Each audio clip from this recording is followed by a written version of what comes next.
This is the Prince Media. I am your host, Prince God's Power Joseph. Like, share, and subscribe. Please subscribe so that you get our video anytime it is out.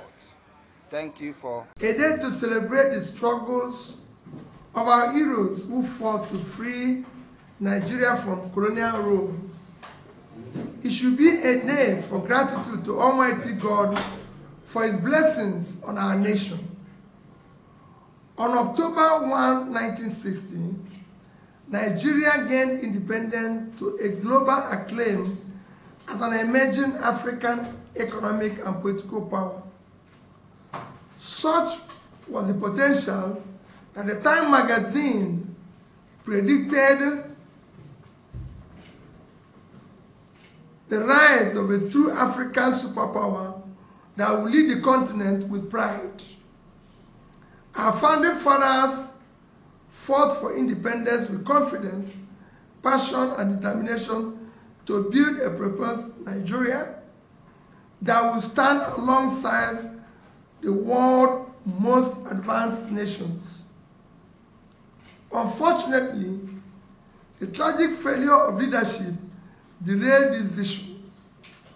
Yet, despite the setbacks, Nigeria has always shown resilience. In 1999, we overcame military dictatorship and restored democracy, beginning a renewed journey towards prosperity, freedom, and justice. That journey helped us to build Africa's largest economy and strengthened our democratic journey. But over the last decade, under APC incompetent, divisive, and corrupt leadership, Nigeria has been greatly diminished. In 2007, our total debt was about 2.5 trillion. Only about 10% of our GDP, after President Obasanjo's government has successfully secured debt forgiveness of over $30 billion. By 2014, Nigeria had become Africa's largest economy and was primed to achieve middle income status. In 2015, for the first time, a ruling party was defeated in a presidential election, marking another milestone for our democratic journey. Today, the picture is bleak.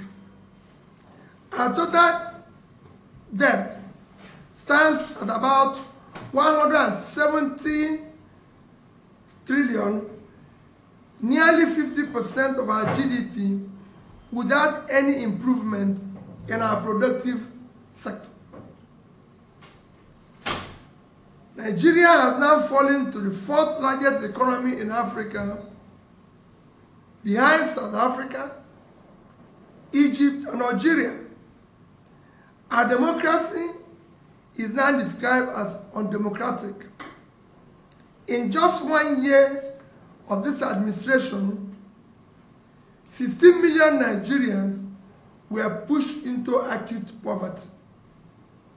Today, more than 150 million Nigerians lack access to basic health, education, water, and sanitation. The number is growing daily under the APC government that pursues brutal revenue-driven policies while ignoring the people's welfare. Nigeria now ranks among the lowest in the world in human development indicators. This government taxes struggling citizens and small businesses heavily while indulging in extravagance, billions are spent on new presidential jets, yachts, and luxury cars. The cost of which is more than the 2024 budget for primary health care. The vice president's residence was renovated at a cost of 25 billion, more than the capital budget of our entire university research program and 6 university teaching hospitals combined. Over 10 billion was budgeted for National Assembly car park and canteen, more than the capital budget of Ministry of Science and Technology. At a time, science is crucial for national growth. Meanwhile, Nigerians pay more for everything now and receive less. Passports, permits, electricity, petrol, food, rent, healthcare, all cost more. Yet, power supply remains unreliable, food insecurity deepens. UNICEF World Food Program projects that 33 million Nigerians will face acute hunger in 2025. This government borrows recklessly, not for investment in productive infrastructure, but for wasteful consumption. Insecurity has further crippled our economy. Nigerians now live in fear of traveling by road. Kidnapping has become rampant, with billions paid as ransom.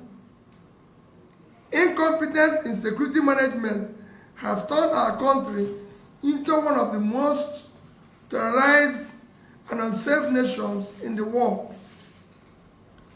Cronyism, corruption, and disregard for rule of law have scared away investors, while other African countries have overtaken us as preferred investment destinations.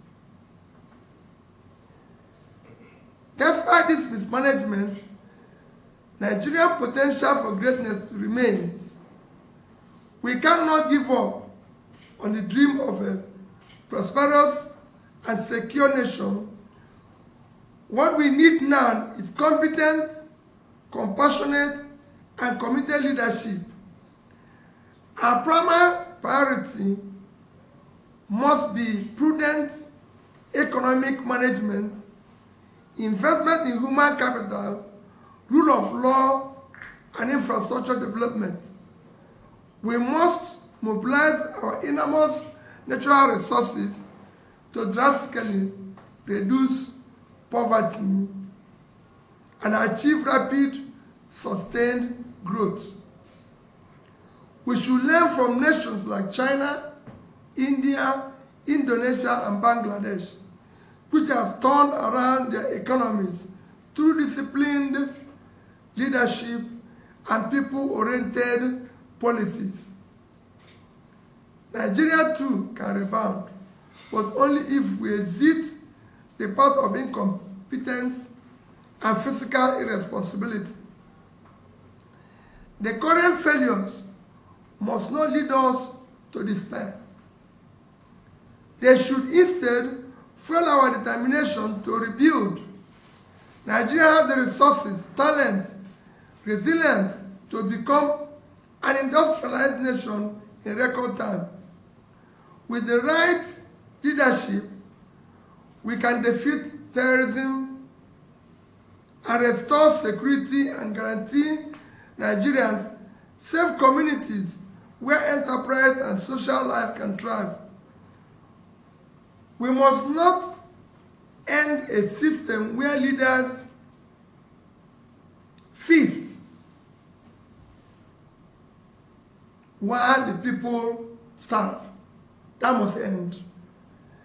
They cannot continue to promise us that we should all fast when they are feasting, which is what is happening today. Nigerians, where politics enriches the few, while many are in hunger and in starvation, must end. The old politics must end, and a new politics of prosperity for all must begin. Against all odds, we must return Nigeria to a path of prosperity and justice. We will not relent. We will not be discouraged. The mission is clear. Nigeria will rise again.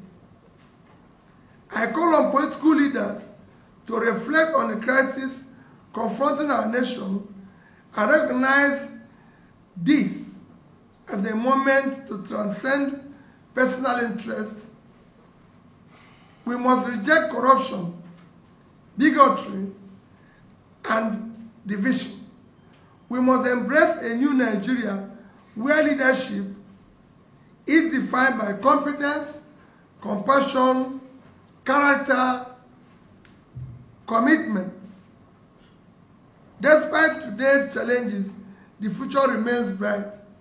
Happy Independence Day to all Nigerians. A new Nigeria is